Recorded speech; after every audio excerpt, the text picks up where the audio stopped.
Ah, Undertale. A breathtaking indie game where you traverse the underground, making friends with all the wacky, insane, and comedic monsters that make their homes there. In this game of choices, you get to decide whether to spare or murder all of the monsters in the underground. If you choose to spare and become pals with everyone, you'll eventually escape with them all. During this so-called pacifist route, like pretty much all other RPGs, you sometimes have a choice of a good or bad dialogue option. On most of my playthroughs of Undertale, I'm usually too scared to pick the mean option for fear of jeopardizing my run, so I typically try to avoid it. Well, that ends today. Today, I will be going through the entirety of the Undertale True Pacifist Route whilst picking the worst dialogue options possible. Now, for clarification, the mean options I pick will be judged according to how a normal person in normal circumstances would react to the comment, not how the monster in the game actually takes it. As we move on, you'll see that reactions like this happen quite often. So with that, here is the meanest possible Undertale pacifist run.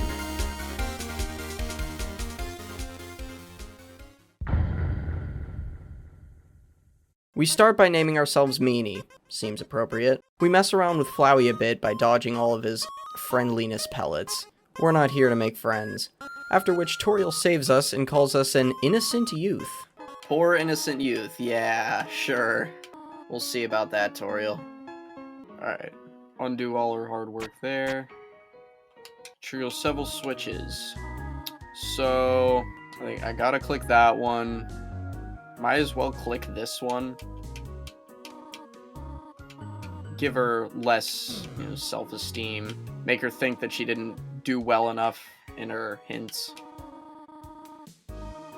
After playing psychopathic mind games with Toriel, we fight the training dummy. Now, killing this dummy doesn't actually affect the route, and by doing so, we later learn that we just destroyed a ghost's soon-to-be body. Nice.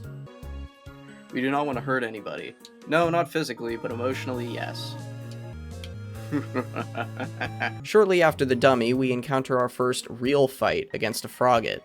Now, every monster in this game has a different way to hurt their feelings, if at all, so I'll just be listing off each encounter as we come to it. If we have to compliment the monster in order to spare, we'll just flee, but I'll be trying to spare them as much as possible. For the frogget, all it takes is threatening them once, and then they'll be spareable. We go through the spike puzzle, and Toriel ditches us. After which she gives us a phone and tells us to wait here. No. Also, yeah, I'm skipping through everyone's dialogue because that's mean, according to, one frogget or something, so. Instead of taking one piece of monster candy like the sign says to, we take a maximum of 4, because this is who we are now. After a couple rooms, we encounter a mold small, which is spareable immediately. There are some act options, but none of them are particularly mean, so we'll just move on. Then, after rudely telling a rock to move, we encounter Napstablook, who we immediately move by force. So that's a good start. The way you fight this fight determines Bookie's attitude towards you for the entire game, and we want him to be intimidated by us. However, constantly threatening him doesn't actually make you progress in this battle, and the only other options are to flirt and cheer, which are both nice. So to actually progress in this fight, we're gonna have to attack him. Fortunately, winning this battle by attacking doesn't make us gain any EXP. In fact, it makes us lose an experience point. But regardless, Napstablook is not our friend, and we can move on. We refuse to give to Spider Charity, and then encounter a Looks. Now for Looks, there's the pick on and don't pick on options, and no matter how many times you pick on it, it won't become spareable, so we'll have to flee. We talk to a frog, and... What do you think of it? Oh, it's bad! A negative option. It's bad. It's to tell their friends' never to use yellow names. How about that? No more yellow names. It's not great. Bring them back. I guess we're doing pink now because that's the meanest dialogue options, I guess. I think it's just neutral. Yeah, neutral dialogue options are fine, but I can't pick any, nice ones. I'm gonna fight a Vegetoid just to see, what the options are. Now this monster, the Vegetoid, has to be the funniest enemy to meanfully spare in the entire game. Devour. I think eating him. I tried to eat Vegetoid, but it wasn't weakened enough. Wait. I'm gonna weaken it, and then can you just eat it? Or does that... I think that would count as killing it. You took a bite out of Vegetoid. You recovered 5 HP. That has to be the meanest way to spare a Vegetoid. I've never found that out. See, this is why I'm doing this. There's nothing really left for us to do in the ruins, and let's be honest, there's nothing that can top that spare. So we'll just go to Toriel's house, where I tried to leave early without accepting Toriel's gift of a room. And I failed, she just kept bringing me upstairs. We take the pie, we'll use it for later, and then we proceed to tell Toriel how much we don't want to stay until she leaves out of shame. We follow her and keep disobeying her orders to go back upstairs until she threatens to beat us up in a fight. Now for the Toriel fight, there is a way to win that's slightly meaner than normal, by fighting. But not in the way you'd think. You see, if you click the fight option, but don't actually confirm the attack by pressing the button when the bar goes across, it has the same outcome as spamming the spare button, but with the difference of us unnecessarily keeping Toriel on her toes because she thinks we'll actually attack. I'm going way too deep into this. We win the fight using the strategy, begrudgingly getting a hug from Toriel, and we leave for the rest of the underground.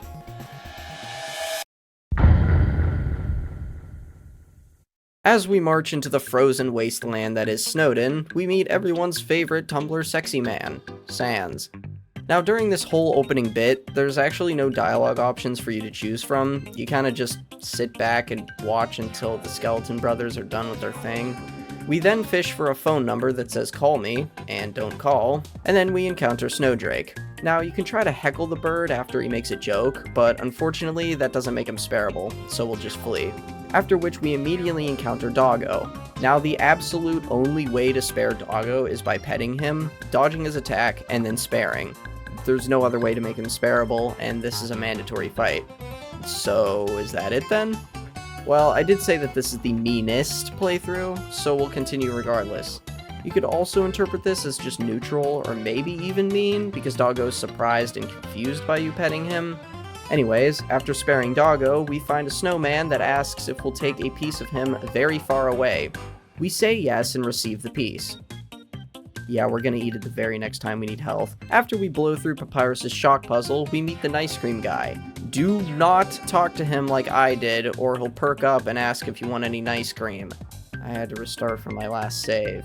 Next up is Sans' word search puzzle, which we don't even look at. We say that crosswords are harder than junior jumbles because that's what gets Papyrus annoyed, and Sans doesn't really care whether you agree with him or not. Which makes sense. I mean, Sans doesn't really care about anything, really. We walk past some of Papyrus's spaghetti before we encounter the lesser dog fight, in which all you can do is pet. However, unlike Doggo, this royal guard is actually a fleeable enemy, so we'll do that. Like Doggo, however, the next fight against Dogamy, and Doggeressa must end in them being spared. Doing this requires petting them both, which could be argued as neutral, as they don't really give a reaction other than surprise, but it's unavoidable anyway, so we just move on. We tell Papyrus that we left the spaghetti on the table a few rooms ago, which he mistakenly takes as us being nice and instead leaving it for him to eat. After cheating on a couple of puzzles, we come to Papyrus giving the instructions of yet another puzzle, in which we don't even listen to him and just ask to repeat the instructions so many times he eventually gives up. A couple rooms later, we attempt the glide fight, but right before that, we encounter a gift trot. Gift Trot's unfortunate circumstance leaves it decorated like a Christmas tree. It doesn't appreciate this, so we decorate it more and then leave to go fight Glide. Now, I ran around in circles for several minutes and attempted the Glide fight several times before I realized that the only way to spare him is to applaud, do nothing, boo. Since applauding is nice, we'll skip this fight altogether. That's 30 minutes of my life wasted. Next up is the Greater Dog Fight, an enemy that you can actually spare by being mean. All you have to do is ignore him 4 times and he'll become uninterested and leave. It's always nice to successfully not be nice. There's nothing really else to do until the Papyrus fight, and there's no dialogue options in the final Papyrus puzzle, nor is there anything to do meanly in Snowdin town. Am I gonna get the phone call? I didn't get the phone call. Okay, so that knocks out, like, what, half? Or like a third of the fun numbers? Now, here's the one where I know you can have many negative dialogue options. Indeed it does. First off, you can insult him.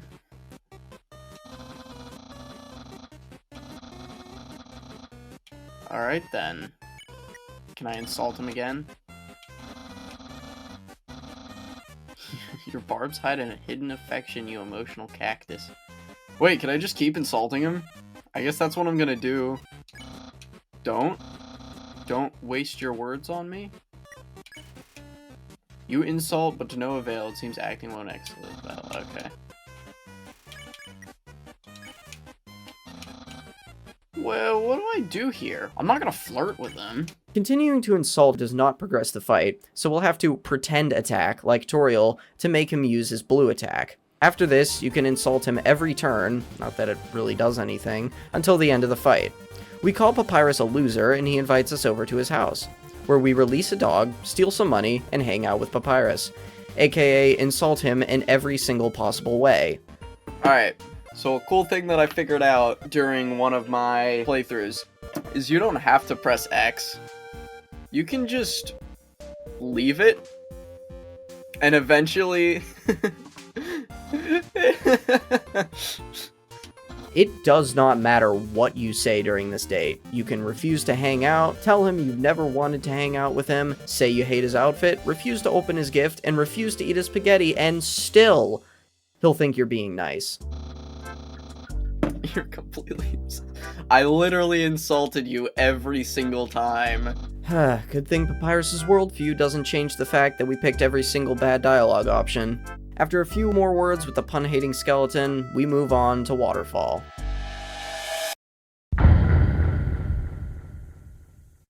We ignore Sans to skip him taking us to dinner, and after a couple cutscenes we encounter an Aaron, whose only mean option, Shu, doesn't do anything except waste a turn. So I use the other option, Flex, to eventually spare, which I consider just a neutral option. Shortly after we steal an abandoned quiche, we get a call from Papyrus asking what we're wearing, finally giving us a dialogue option. Of course, we lie about what we're wearing.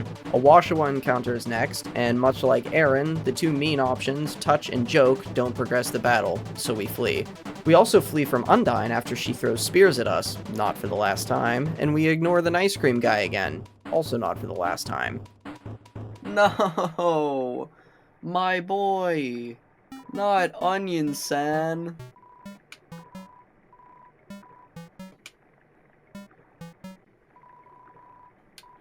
Oh, wait.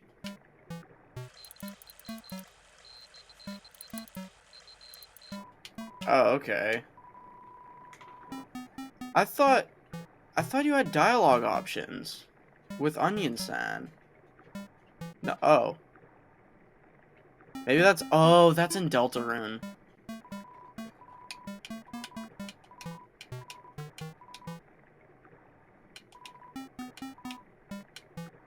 Oh, here's the dialogue option. No, he won't be popular. No. After that almost missed octopus scarring moment, our next encounter is a Shyren, only sparable by humming along with her, and with conducting being a neutral option, not progressing the fight, and smiling being an obvious no-go, we flee. We don't take an umbrella because it says to take one, and also so we don't give MK any relief from the rain. Nothing else really happens until we fall into the trash dump courtesy of Undyne. Ah yes, my brethren. Piles of garbage. Oh wait. I can punch the dummy. You feel bad? I should. I should feel bad. The Mad Dummy fight continues regardless of what option you choose, whether that be talking, which no one is happy with, or repeatedly attacking the dummy, only for him to not be affected by it. I would consider both options mean, so either one would do, just spam it every turn. Eventually, Napstablook saves us from his distant relative, and we don't give him our thanks by not showing up to his house. I wonder what fun fun number I got? It's not this. As we move to the light-up rooms, we encounter a Temmie, who we flex at immediately, which causes her to have a fit and be spared. Flexing does bring an Aaron into the fight, who we spare the way we did before. We also encounter a Moldbig, who we spare by intimidating. Yes. And then unhugging. Unhug it, because it's mean to not hug someone. There's no reason to go to Temmie Village, since there's no dialogue options in there anyway. Right before the Undyne fight, MK tells us to, get this, say something mean to him. Say something mean so I can hate you. Yes, this is what this whole run is about. Yes. I don't know what I said, but I said something mean. Oh, and then you can just leave Monster Kid, I think. You can just leave. Yep. I think that's the meanest way. I love being wretched. Anyways, Undyne fight. This fight, like the dummies, progresses regardless of your input, but the challenge action tells Undyne that her bullets are too slow, which is sorta mean-spirited. This does make her attacks faster, but it's Undyne. She's not that difficult to begin with. After we flee from her for the 1000th time, she drops from heat exhaustion. Unfortunately, we do have to be nice here and give her the water from the water cooler, because if not, she'll get heat exhaustion. And when we try to go to her house to befriend her later, she's too weak to open the door. This terminates the pacifist run. So with that, Waterfall is finally over.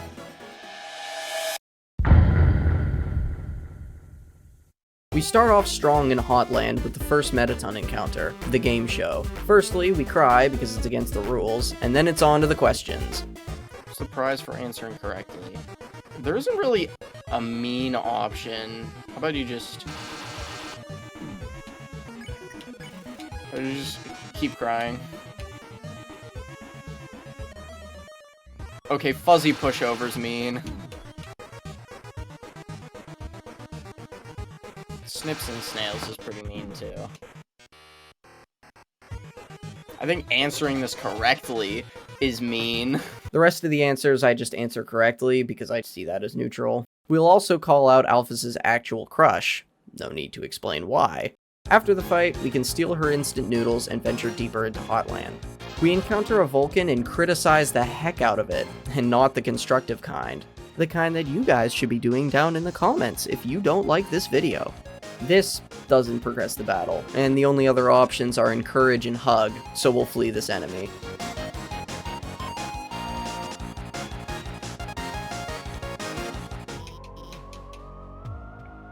Think you should go to the right first? Nah. I'll go to the left first. After barely passing these extremely difficult puzzles, we run into everyone's favorite WQED program, Cooking with a Killer Robot, which has no dialogue options. Skip. I'm not gonna remember your name. Pyrope is also a monster you can be mean to by cooling down the temperature, but it doesn't end the battle in any way. Bye-bye! Do I change the time on my Switch to do the So Sorry fight?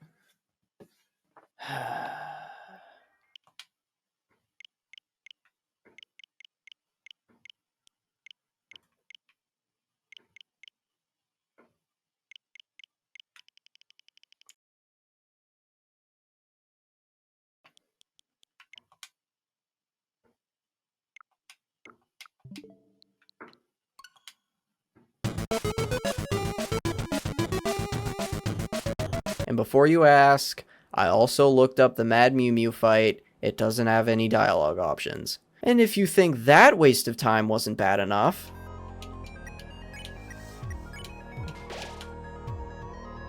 No! Okay, I could just restart.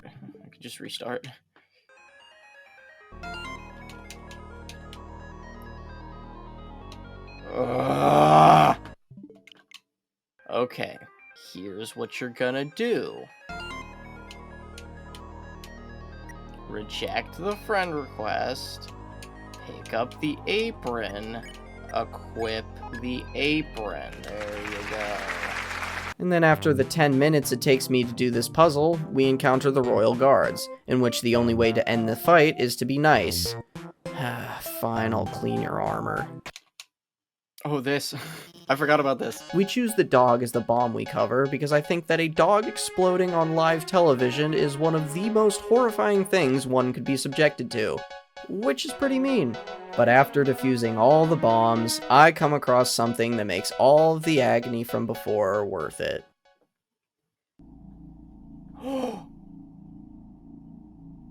There's no way! Wait, what? No way! I've never gotten this before.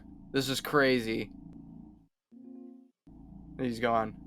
That's crazy. What fun number is that? What are the chances of that?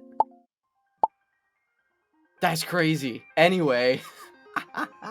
After the shock of that amazing discovery wears off, we move on to yet another set of puzzles that also took me way too long to complete.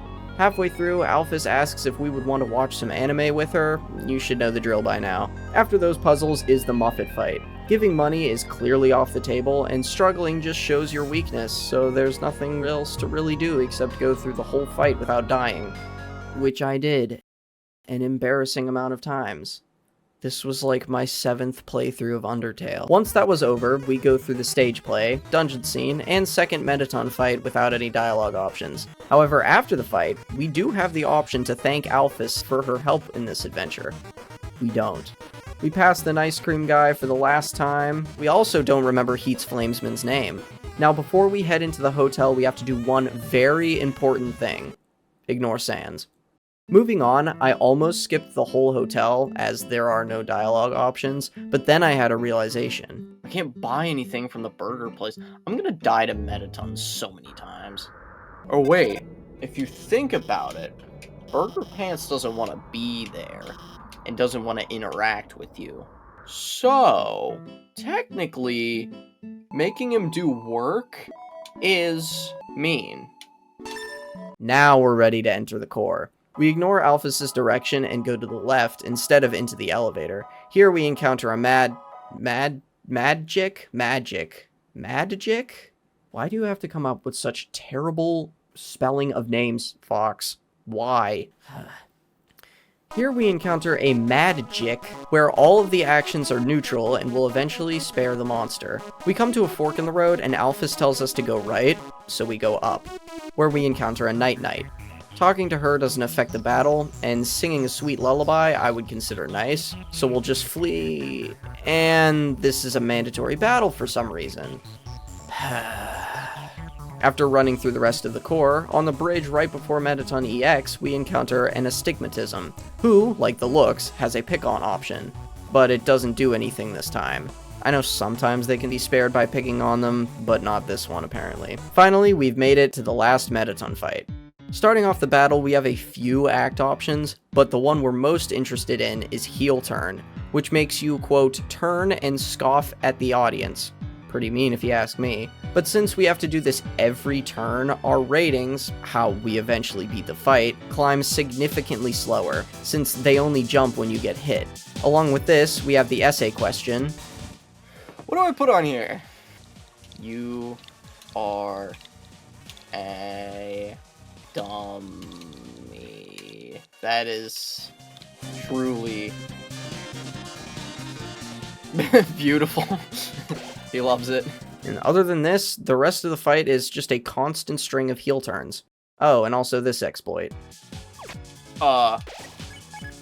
I get 3,000 for changing? That's weird. After the fight, Alphys meets us, tells us we have to kill Asgore, and then leaves.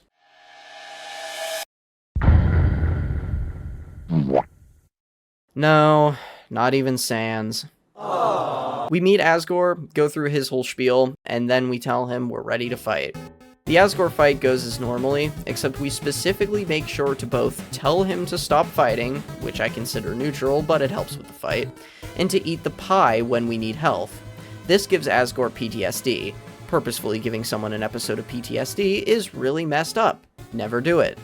Unless you're playing a video game. When we deal the final blow on Asgore, we are given a choice between killing or sparing him. This kill doesn't affect our pacifist run, so we choose that option. And though Asgore smiles as he fades into dust, we all know that that was the wrong option. After this, Flowey makes his grand reappearance and steals all of the souls. Obviously, there's no dialogue options in the Omega Flowey fight. That is, until the very end, where we get to choose to kill or spare. Yeah, we're 100% killing Flowey. Get that little devil out of here. And with that, Undertale is beaten. Thank you all so much for watching. I'm kidding. Oh, brother, this guy! We backtrack all the way to Undyne's place, where we meet up with Papyrus, who eventually gets us into the house. Once in the house, Papyrus jumps out the window, leaving just us, Undyne, and a plethora of dialogue options. First, Undyne asks if the only reason we're here is to rub our victory in her face. Yes, obviously. She then asks us to pick a drink option. I choose every option except her, because we don't want her, before picking tea, but I don't think it matters. She also goes on a whole rant about sugar that ends in a dialogue option, but I don't think that choice matters either. She makes the tea, gives us her backstory, that we don't care about, and then decides to teach us a lesson. A cooking lesson, that is. She tells us to pound the vegetables, we pet them. We throw the spaghetti into the pot as hard as we can, including the box. Undyne tells us to stir the pasta. No. I will not stir. Nope. No.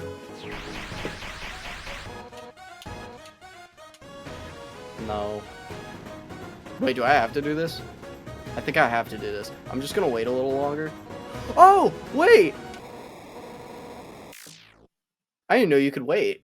After setting her own house on fire, Undyne faces us in one last battle. There is the option to fake attack, but actually attacking also yields the same result.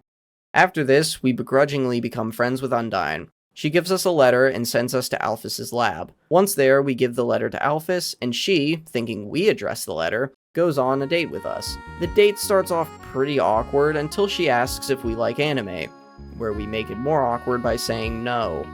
We move the date over to the garbage dump where we meet Undyne.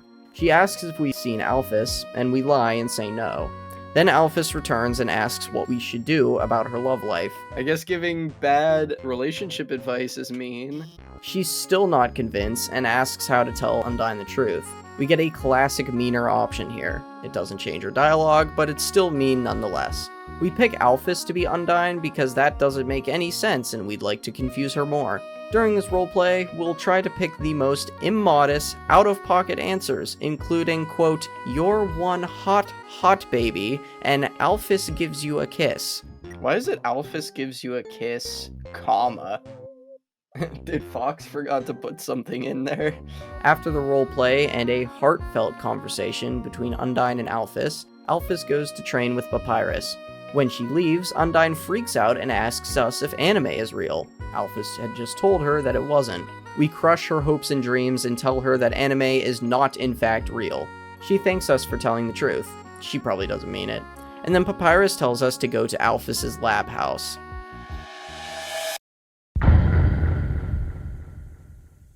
When we head down there, we encounter our first amalgamate, Memory Head. You can spare this monster meanly by using the call action, and then refusing the next turn to any of the Memory Heads. They won't seem to care anymore, and can be spared. We move through the lab some more, collecting keys along the way, when we run into Lemon Bread. This enemy is a mix of Moldbig, Shyren, and Aaron. It's a mandatory battle, with the only way of sparing being you have to do the things that those three enemies want. So we gotta be nice. The next amalgam is the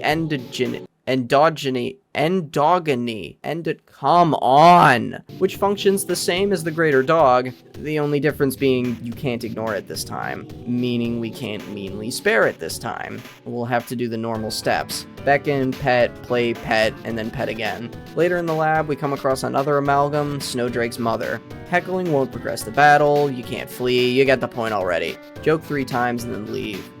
The next amalgamate is the Reaper Bird.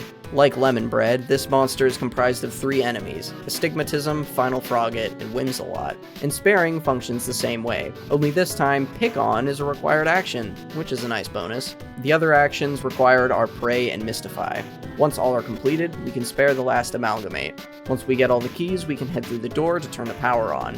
Alphys gives us some lore about determination or something. We don't really care. Back up at the castle, we head straight for Asgore. There's no dialogue options in this reunion scene, so we can skip straight to The only two options in the first phase of the Asriel fight are Hope and Dream. Neither I consider good or bad. In the second phase, the only act option is Struggle, which again is neutral and necessary. It's in phase 3 where things start to get fun and glitchy. Why did it go that way? Wait, was that a glitch? That was weird. Anyway, with each soul inside Asriel, there are multiple options to spare each one. For Undyne, I would say the meanest one to be Clash, so we'll use that 3 times. For Alphys, Calling makes her nervous, so we'll use that 3 times. For the Skeleton Brothers, you can joke and insult Papyrus, both are mean, thank goodness. And for Sans, Judgment seems to be the least nice one. As for the 2 Dreamers, you can stare at Asgore and tell Toriel you like cinnamon. Once these souls are saved, you can save one more, Asriel's. As the glitches continue...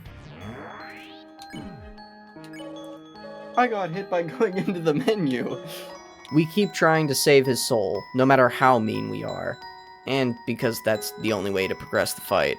Once we finally succeed, Asriel asks if we can forgive him for all of the catastrophe he's caused. We cannot. He says that it's okay and shatters the barrier. He then tells us that he'll soon lack the ability to feel love again, and that we should just forget about him. We do have an opportunity to comfort him in his final moments, but... When we wake up, Toriel tells us that we could go back and say bye to the rest of the monsters in the underground, but that would be nice. So when we get up, we immediately head for the exit and end our run. Well, not before one final choice.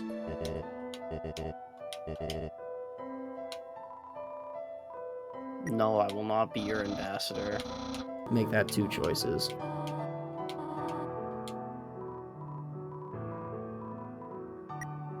I have places to go.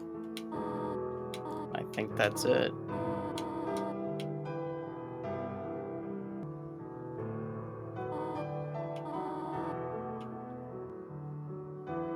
And with that, the meanest Undertale Pacifist Route is complete.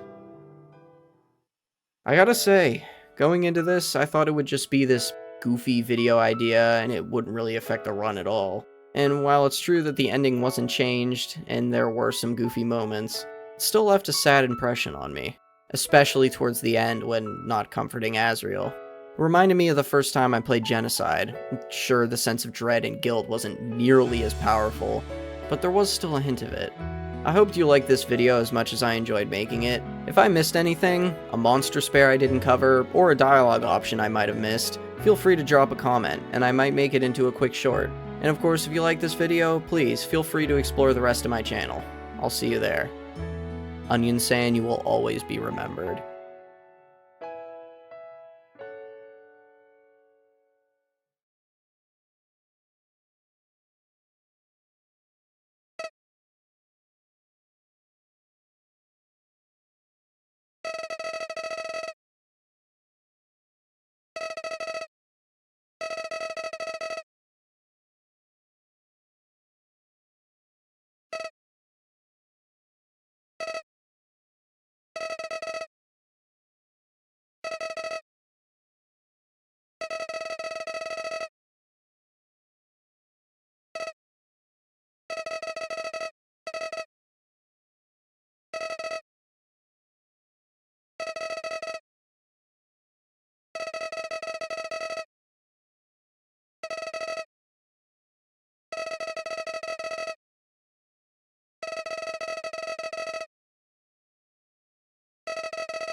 No, of course not. I would never do such a thing.